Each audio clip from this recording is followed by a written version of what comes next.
দর্শক, গত রাতে আমরা এনসিপির কার্যালয় বাংলা মোটরের কার্যালয়ের সামনে একটি ককটেল বিস্ফোরণের ঘটনা জেনেছি, দেখেছি।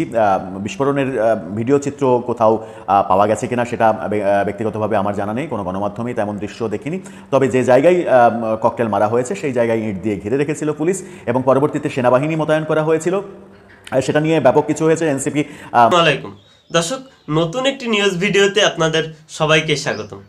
দর্শক, ডক্টর মোহাম্মদ ইউনূসের চীন সফর নিয়ে বিভিন্নজন বিভিন্ন আলোচনা সমালোচনা করছেন। এরই মাঝে শেখ হাসিনা ওপার থেকে হুঙ্কার দিয়েছে যার যা কিছু আছে তাই নিয়ে নামতে হবে। দর্শক, বিষয়টা আপনি কিভাবে দেখছেন? অবশ্যই আপনার মূল্যবান মতামতটি জানাতে ভুলবেন না। তো দর্শক, এরই সাথে সাথে আপনাদের আজকে কিছু গুরুত্বপূর্ণ ভিডিও নিয়ে আপনাদের সামনে হাজির হয়েছি। তার ভিডিওর কিছু অংশ বিশেষ আপনি ইতিমধ্যেই দেখে ফেলেছেন। ইতিমধ্যে আপনি গুরুত্বপূর্ণ ভিডিওর অংশ বিশেষ দেখে আপনি বুঝতে পেরেছেন আজকের বিষয়টি কোন দিকে ঘটতে যাচ্ছে।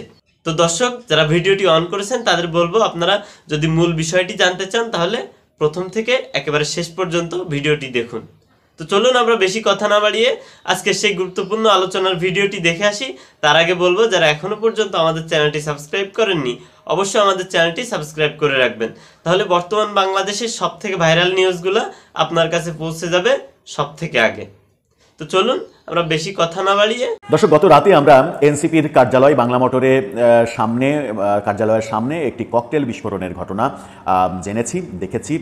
বিস্ফোরণের ভিডিও চিত্র কোথাও পাওয়া গেছে কিনা সেটা ব্যক্তিগতভাবে আমার জানা নেই, কোনো গণমাধ্যমেই তেমন দৃশ্য দেখিনি।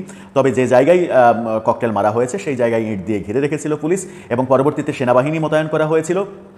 সেটা নিয়ে ব্যাপক কিছু হয়েছে। এনসিপি মিছিল করেছে।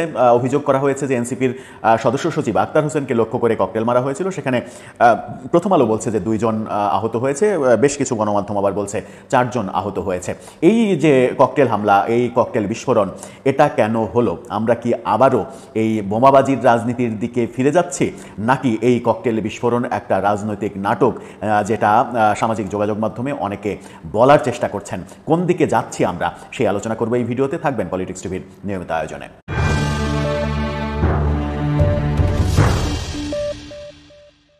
দর্শক, পলিটিক্স টিভি নিয়মিত ভিডিওগুলো স্পন্সর করছে প্রজাপতি.tv, নতুন ওটিটি প্ল্যাটফর্ম। আপনারা চাইলে ইউটিউবে, ফেসবুকে, ইনস্টাগ্রামে, টিকটকে দেখে নিতে পারেন। ডেসক্রিপশন বক্সে লিঙ্ক দেওয়া থাকবে, সেখান থেকেও আপনারা দেখে নিতে পারেন প্রজাপতির কার্যক্রম। চলে যাচ্ছি মূল ভিডিওতে। বলছিলাম, গত রাতে এনসিপি কার্যালয়ের সামনে ককটেল বিস্ফোরণের যে ঘটনা ঘটেছে সেটাকে নিয়ে নানা ধরনের আলোচনার অবকাশ রয়েছে এবং আলোচনা শুরুও হচ্ছে। হঠাৎ করে এনসিপির কার্যালয়ের সামনে নিবন্ধন জমা দেওয়ার পরের দিনই কেন ককটেল বিস্ফোরণ করা হলো? সেখান থেকে আবার এনসিপি নেতারা মিছিল করলেন। মিছিল থেকে আবার এই দাবি করা হলো যে বোমা হামলা, ককটেল হামলা করে আমাদের সংস্কার কাজ থেকে পিছিয়ে দেওয়া যাবে না, আমরা সংস্কারের কথা বলেই যাব, সংস্কার আমরা চেয়ে যাব, এই ধরনের কথা বলা হয়েছে। তার মানে এনসিপি থেকে কাদেরকে টার্গেট করে কথা বলা হলো?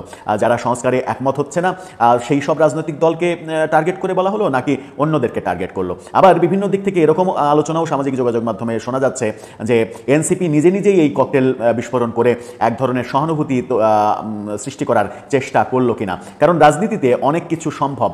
সব থেকে মোদ্দা কথা যেটা, সেটা হচ্ছে যে আমরা আবার বোমাবাজির রাজনীতিতে ফিরে যাচ্ছি কিনা।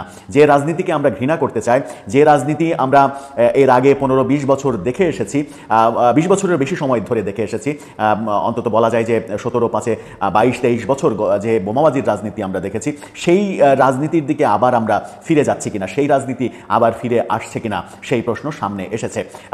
এনসিপি নিজে নিজেই এই বোমা হামলা করেছে কিনা এই প্রশ্ন যখন কেউ উত্থাপন করছেন, তখন আরেকটা প্রসঙ্গ সামনে এসে যায়। সেটা হচ্ছে যে 21শে আগস্ট যে গ্রেনেড হামলা হয়েছিল আওয়ামী লীগের সমাবেশে বঙ্গবন্ধু এভিনিউতে, সেই সমাবেশে গ্রেনেড হামলার পরেও কিন্তু এরকম অভিযোগ করা হয়েছিল, বলার চেষ্টা করা হয়েছিল যে আওয়ামী লীগ নিজে নিজেই নিজেদের সমাবেশে গ্রেনেড হামলা করেছে, রাজনৈতিক ফায়দা লোটার জন্য এই গ্রেনেড হামলা করা হয়েছে। সেখানে আমরা জজমিয়া নাটকও দেখেছিলাম। এরকম অনেক কিছুই আমরা আমাদের রাজনীতিতে দেখেছি। আমাদের রাজনীতিতে এরকম অনেক কিছু দেখেছি বলেই, এরকম নোংরা অনেক কিছু দেখেছি বলেই আবারও শঙ্কা যে সেই রাজনীতি আবার ফিরে আসছে কিনা, কিংবা নতুন রাজনৈতিক বন্দোবস্তের সংজ্ঞা দেয়া এনসিপি কিংবা ছাত্র জনতার এই যারা নেতৃত্বে রয়েছেন, তারা যে নতুন রাজনৈতিক বন্দোবস্তের স্বপ্ন দেখাচ্ছেন কিংবা সংজ্ঞা শেখাচ্ছেন বাংলাদেশের মানুষকে, তারাও নতুন রাজনৈতিক বন্দোবস্তের দিকে আদতে আছে কিনা সেই সন্দেহ থেকেও অনেকে বলতে পারেন যে নিজে নিজেই এই ঘটনা ঘটাতে পারে। কেন নতুন রাজনৈতিক বন্দোবস্তের সংজ্ঞা অনুযায়ী তারা কাজ করতে পারছে না? আমরা দেখেছি যে পুরনো রাজনীতির যে ধারা, ওই গাড়ি নিয়ে শোডাউন করা, ওই মানে শস্য ক্ষেতের মধ্যে ঢুকে যাওয়া, কৃষকের কাদামাটি ভরা শরীরের সঙ্গে মিশে যাওয়া, সফেদ পাঞ্জাবি পরে এই কাজগুলো করা, এই যে ফটো সেশন করা, সেই ছবিগুলো নানাভাবে প্রচারণা করা, এই যে রাজনীতি, এই যে কুৎসিত রাজনীতি, সেই কুৎসিত রাজনীতির ধারা থেকে এনসিপিকেও কিন্তু আমরা বেরিয়ে আসতে দেখিনি। সেই কারণেই হয়তো অনেকে অভিযোগ করতে পারেন যে আবারও আমরা সেই কুৎসিত রাজনীতির দিকেই যাচ্ছি কিনা। এনসিপি নিজেই এই ককটেল বিস্ফোরণ ঘটিয়ে নিজেদের প্রতি এক ধরনের সহানুভূতি সৃষ্টির চেষ্টা করছে কিনা, এই প্রশ্নগুলো চতুর্দিকে উঠছে। কিন্তু গণমাধ্যম কি বলছে, গতকালকে কি ঘটেছিল? এনসিপির ভাষ্যমতে রাত 10:40 বাংলা মোটরের রূপায়ণ ট্রেড সেন্টারের সামনে ককটেল বিস্ফোরণের ঘটনা ঘটে। রূপায়ণ ট্রেড সেন্টারের 16 তলায় এনসিপির অস্থায়ী কার্যালয়। ঘটনার বিষয়ে এনসিপির জ্যেষ্ঠ যুগ্ম আহ্বায়ক আরিফুল ইসলাম আদিব গণমাধ্যমকে বলেছেন, এনসিপির সদস্য সচিব আক্তার হোসেন রূপায়ণ টাওয়ারের কার্যালয়ের নিচে নামলে তাকে ঘিরে 50-60 জন লোক ছিলেন। বাংলা মোটর মোড়ে সিগন্যাল ছাড়ার পর হঠাৎ সাদা রঙের একটা হায়েস গাড়ি থেকে নেতাকর্মীদের লক্ষ্য করে একটি ককটেল ছুড়ে মারা হয়। ককটেল ছোড়ার সঙ্গে সঙ্গে গাড়িটি টান দিয়ে চলে যায়। হায়েস গাড়ি থেকে করা হয়েছে, মোটরসাইকেল থেকে করা হয়নি। তার মানে গাড়ির ভিতরে কে ছিল সেটা বোঝাটা একটু মুশকিল। আবার হায়েস গাড়িতে যেহেতু এসেছে, হায়েস গাড়ি নিয়ে যেহেতু এই কাজ করেছে, সেহেতু খুব স্বাভাবিকভাবে খুব সহজেই এই গাড়ির নাম্বার কত, এই গাড়ির রুট কোন দিকে যাচ্ছে, পুলিশের ট্র্যাকিংয়ে খুব সহজেই এটা বের করা সম্ভব এবং মূল রহস্য উদ্ঘাটন করা সম্ভব। সেটা কবে নাগাদ পুলিশ করতে পারবে সেটা এখন দেখার বিষয়, যে কবে নাগাদ পুলিশ এর একটা সুরাহা দিতে পারবে, নাকি আগের মতো আবার বলা হবে যে এনসিপি নিজেই এই বোমা হামলা করেছে, নিজেরাই নিজেদের উপরে বোমা হামলা করে এক ধরনের সহানুভূতি তৈরি করার চেষ্টা করেছে। যে উদাহরণ অতীত রাজনীতিতে আমরা দেখেছি, সেই অতীত রাজনীতি আবার ফিরে আসছে কিনা সেই প্রসঙ্গই প্রথমে বলেছিলাম। সেখানে বলা হয়েছে যে ককটেলটি সরাসরি কারো গায়ে না লাগলেও কয়েকজনের শরীরের কাছাকাছি জায়গায় পড়েছে বলে জানিয়েছেন তিনি। বলেছেন, ককটেল বিস্ফোরিত হয়েছে এনসিপির শ্রমিক উইংয়ের সংগঠন শফিকুল ইসলাম ও বৈষম্যবিরোধী ছাত্র আন্দোলনের হাজারীবাগ থানার শাখার জ্যেষ্ঠ যুগ্ম সদস্য সচিব সুমন হোসেন আহত হয়েছেন তাতে। এছাড়া এনসিপি কার্যালয়ের কর্মচারী মনিরও সামান্য আহত হয়েছেন। নেতাকর্মীদের লক্ষ্য করে ককটেল নিক্ষেপের ঘটনায় রাত 12:15টার দিকে বাংলা মোটরে তারা বিক্ষোভ করেছে এবং বিক্ষোভ পরবর্তী সমাবেশ থেকেই ওই কথাটা বলা হয়েছিল যে বোমা বিস্ফোরণ করে, বোমা মেরে, ককটেল মেরে সংস্কার কাজ থামানো যাবে না। তাহলে এনসিপি কাদেরকে টার্গেট করছে, কাদের অভিযোগ করার চেষ্টা করছে এই কথার মাধ্যমে যে সংস্কার থামানো যাবে না, আমরা আমাদের সংস্কারের কথা বলেই যাব। সংস্কার কারা থামাতে চায়? তারা কি এক ধরনের বিএনপির দিকে আঙুল তুলতে চায়, নাকি অন্য কারো দিকে আঙুল তুলতে চায়? তবে একটা ব্যাপার লক্ষণীয়, যে এখন পর্যন্ত এনসিপির নেতাদের মুখ থেকে এই ধরনের প্রচারণা আসেনি। কেন আসেনি সেটা একটা বড় বিষয়। সেটা হচ্ছে যে এই কাজ আওয়ামী লীগের দ্বারা সংগঠিত হয়েছে।